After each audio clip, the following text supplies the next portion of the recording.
Durante años construyó uno de los imperios de moda más poderosos del planeta, pero todo terminó al borde de un barranco.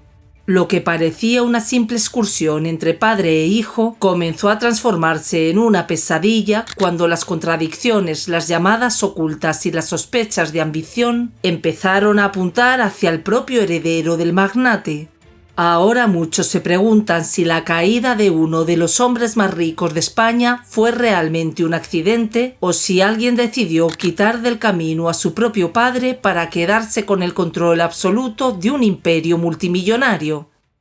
Hola a todos, soy María, bienvenidos a mi canal, bienvenidos a Archivo Criminal.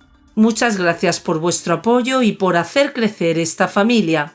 El caso que os traigo hoy sucedió en España. Os invito a que me acompañéis a conocer los detalles de la historia y luego podéis dejar vuestros comentarios sobre el caso. Contadme desde dónde me estáis viendo, dejad vuestros me gusta y suscribíos si queréis seguir escuchando más historias reales que revelan el lado más oscuro de la realidad. Sin más, comencemos.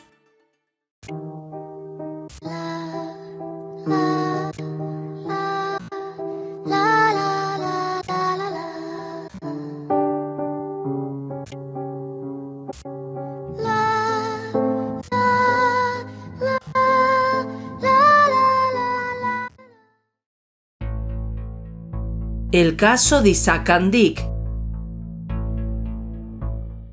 Lo que durante meses fue presentado como un trágico accidente en la montaña terminó convirtiéndose en una de las investigaciones más impactantes del entorno empresarial español. A finales de 2025, el caso de la muerte de Isaac and Dick dio un giro inesperado cuando la jueza encargada del expediente decidió reabrir la investigación tras detectar inconsistencias en la versión entregada por Jonathan and Dick, el único testigo de la caída de su padre en Montserrat el 14 de diciembre de 2024.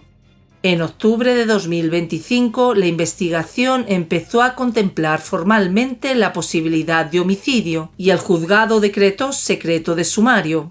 A partir de ese momento, las sospechas sobre Jonathan crecieron de forma considerable, especialmente tras nuevas pericias forenses y reconstrucciones técnicas del lugar de la caída. Finalmente, el 19 de mayo de 2026, los Mossos d'Esquadra detuvieron a Jonathan and Dick como investigado por la muerte de su padre. Según trascendió, las autoridades consideraban que existían suficientes indicios para relacionarlo con el fallecimiento del empresario.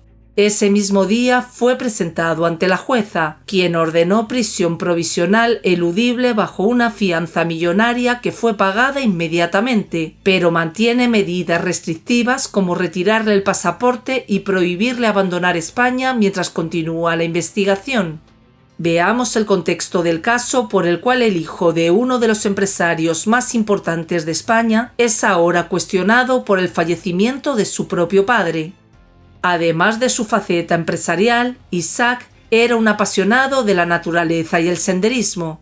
Para mediados de diciembre de 2024, cuando tenía 71 años, Isaac había planeado un fin de semana en la montaña de Montserrat, en Barcelona, España, un destino conocido para él, quien disfrutaba de las actividades al aire libre y había recorrido esa ruta en varias ocasiones.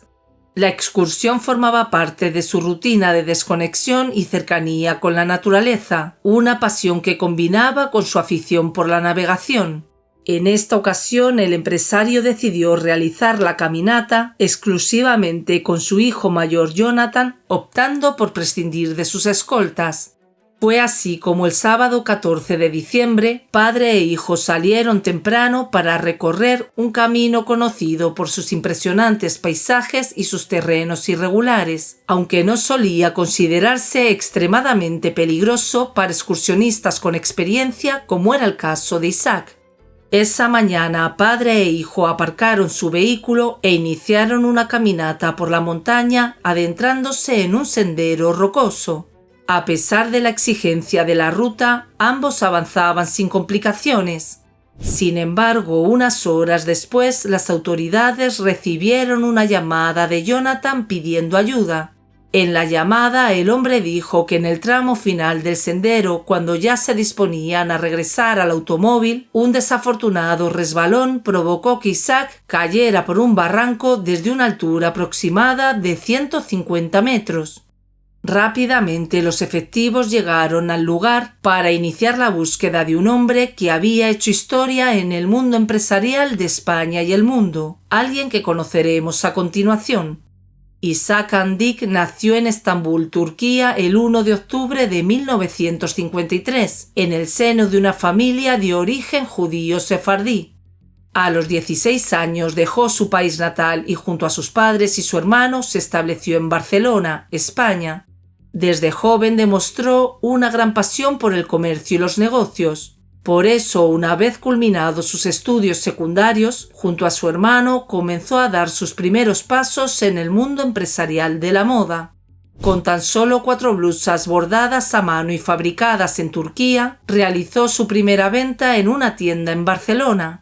Continuó vendiendo en distintos locales de la ciudad, en Madrid y en otras zonas de España, hasta que en 1973 abrió su primera tienda en el Mercadillo de Balmes de Barcelona, donde vendía su propia marca de ropa.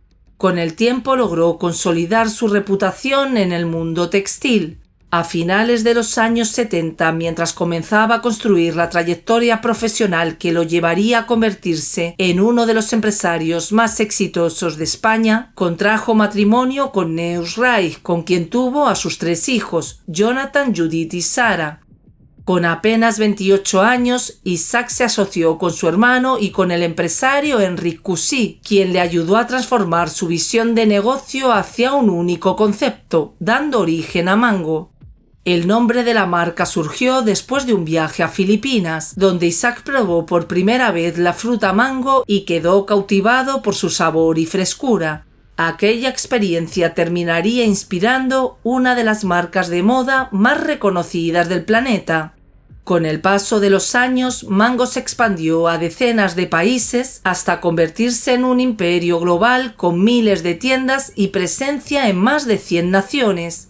Gracias a esa expansión, Isaac Andik terminó consolidándose como una de las figuras empresariales más importantes y poderosas de España. Pronto los hijos de Isaac también se unirían a Mango, convirtiendo la compañía en un auténtico negocio familiar.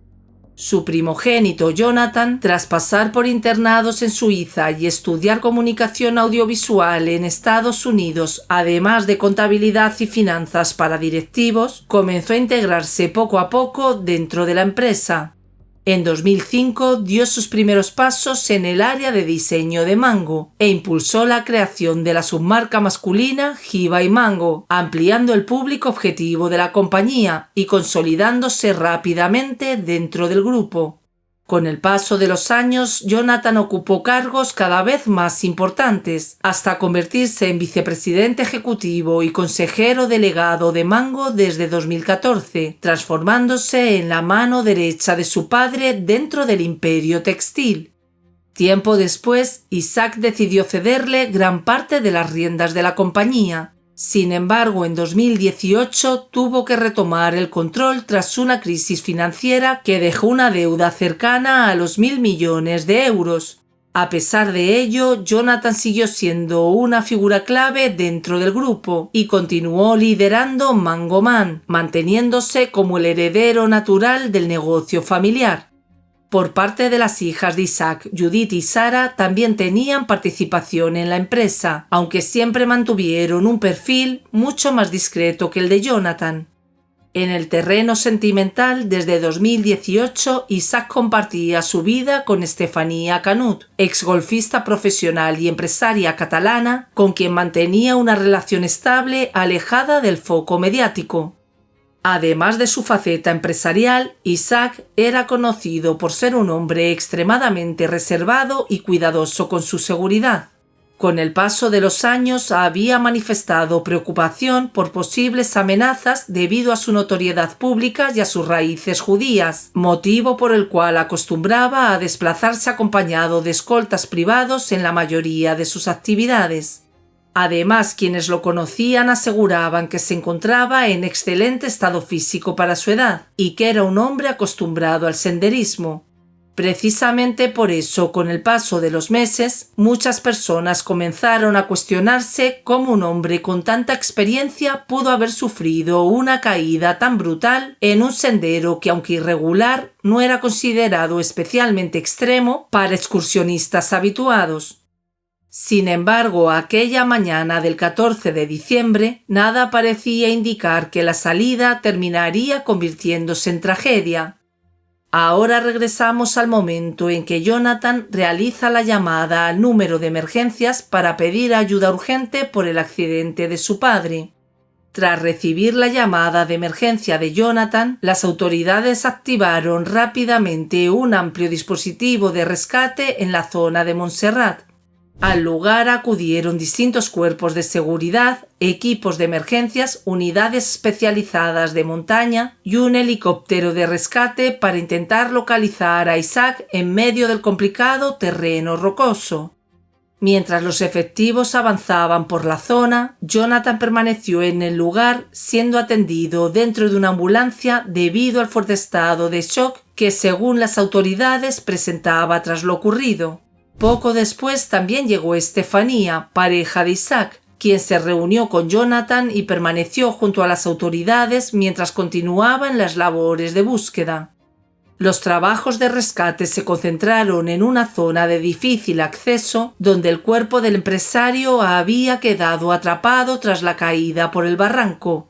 Finalmente, durante las primeras horas de la tarde, los equipos de montaña lograron recuperar el cadáver de Isaac utilizando apoyo aéreo y maniobras especializadas debido a las complicadas condiciones del terreno. Posteriormente, el cuerpo fue trasladado para realizar la autopsia correspondiente. Además del cadáver, los rescatistas recuperaron varias pertenencias personales del empresario, entre ellas su cartera y su teléfono móvil, elementos que más adelante pasarían a formar parte de las investigaciones. Después del operativo, Jonathan acudió a una comisaría para ampliar detalles sobre lo ocurrido durante la excursión con su padre. Según la versión entregada por Jonathan a las autoridades, todo ocurrió en cuestión de segundos. Explicó que mientras ambos caminaban de regreso hacia el automóvil, él avanzaba algunos metros por delante de su padre en el sendero. En un momento comenzó a escuchar el sonido de piedras desprendiéndose detrás de él. Al girarse observó cómo Isaac caía por el barranco sin que pudiera hacer nada para evitarlo. Jonathan aseguró que la caída fue completamente accidental y que tras darse cuenta de lo ocurrido llamó inmediatamente a emergencias para pedir ayuda. El relato parecía claro, coherente y convincente para los investigadores durante los primeros días del caso. Por esa razón, tras una semana de diligencias iniciales y 2 declaraciones realizadas por Jonathan, las autoridades concluyeron provisionalmente que no existían indicios suficientes para sospechar de un hecho criminal. La jueza decidió entonces archivar temporalmente la causa y catalogar oficialmente la muerte de Isaac como un accidente de senderismo. Aunque la decisión buscaba evitar que vencieran los plazos de instrucción mientras seguían realizándose algunas diligencias complementarias, el cierre tan rápido de la investigación llamó la atención de muchas personas, especialmente porque para algunos observadores todavía faltaban análisis importantes como la revisión completa de la autopsia y los estudios técnicos del lugar exacto de la caída.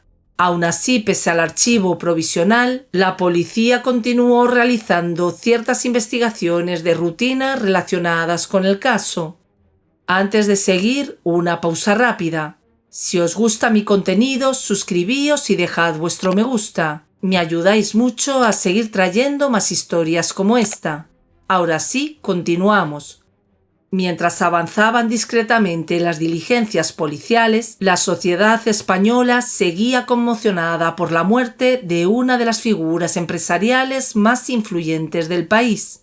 Apenas 2 días después de la tragedia, familiares, amigos y personas cercanas despidieron a Isaac en una ceremonia privada marcada por la absoluta discreción.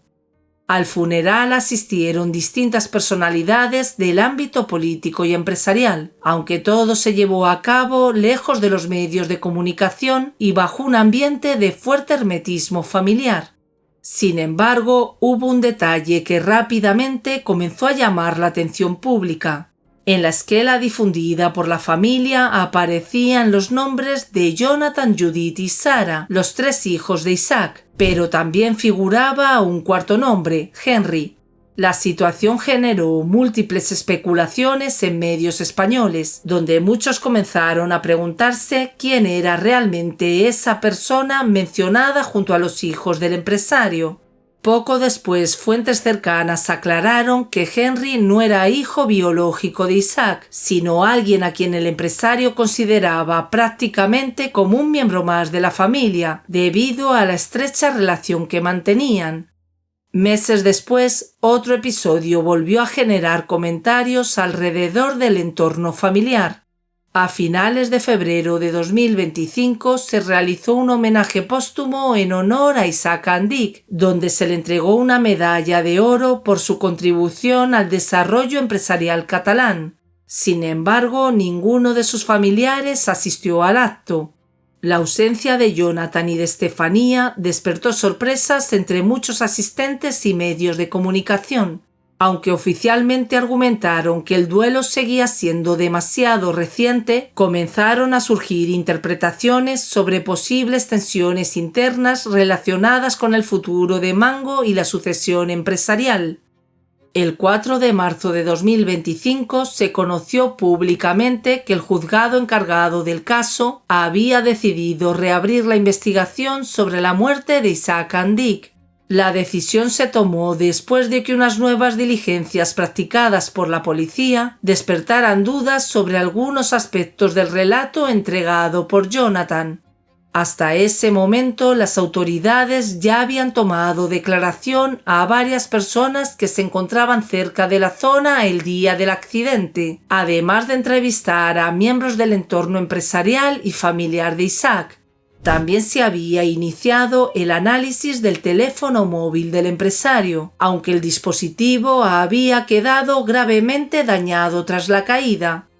Paralelamente, la unidad de montaña realizó inspecciones detalladas del terreno durante varios días, estudiando el desplazamiento de piedras, tierra y las características exactas del barranco para determinar si el escenario coincidía con un accidente por resbalón.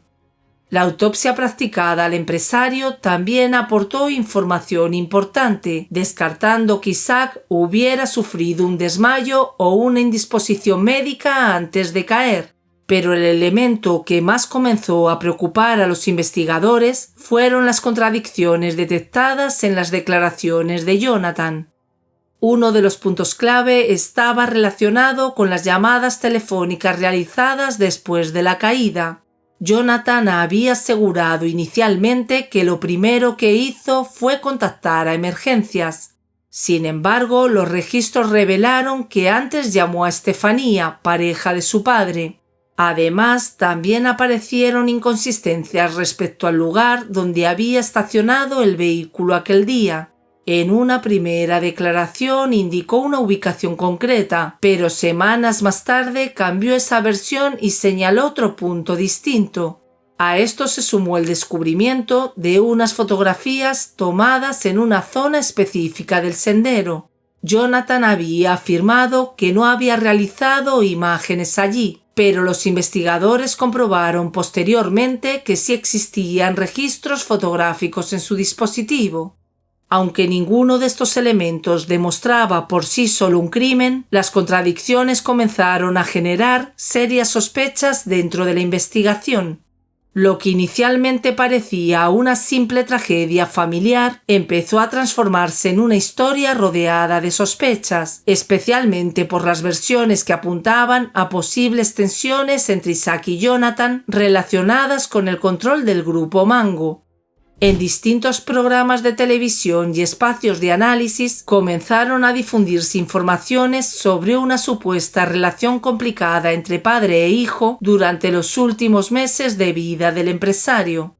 Aunque Jonathan era considerado el heredero natural del imperio textil y llevaba años ocupando cargos importantes dentro de la compañía, algunas versiones aseguraban que existían desacuerdos internos sobre la dirección futura de la empresa.